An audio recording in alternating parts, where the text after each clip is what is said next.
The next Prime Minister of Canada, Mark Carney, with 100. দীর্ঘ ৯ বছর পর কানাডার লিবারেল পার্টির নেতৃত্বে পরিবর্তন। নতুন নেতা বাছাই করতে রোববার ভোট দেন দলটির সদস্যরা। এতে মার্ক কার্নি ১,৩১,৬৭৪ ভোট পেয়ে নির্বাচিত হন।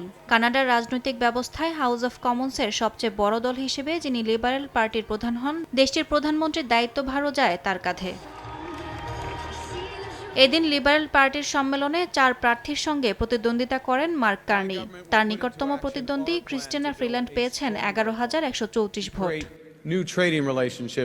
পরে দলীয় সদস্য ও সমর্থকদের উদ্দেশ্যে বক্তব্য রাখেন মার্ক কার্নি। সমালোচনা করেন মার্কিন প্রেসিডেন্ট ডোনাল্ড ট্রাম্পের। বলেন, কানাডার অর্থনীতি দুর্বল করতে ট্রাম্পের প্রচেষ্টা ব্যর্থ হবে। কানাডা কোনোদিনই যুক্তরাষ্ট্রের অংশ হবে না বলেও জানান কার্নি।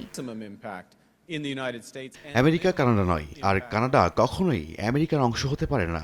বাণিজ্য হোক বা হকিতে কানাডা জিতবেই।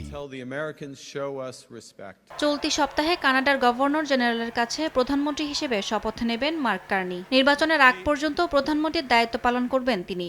এপ্রিলের শেষের দিকে তিনি কানাডায় পরবর্তী নির্বাচনের ঘোষণা দিতে পারেন বলে ধারণা করা হচ্ছে।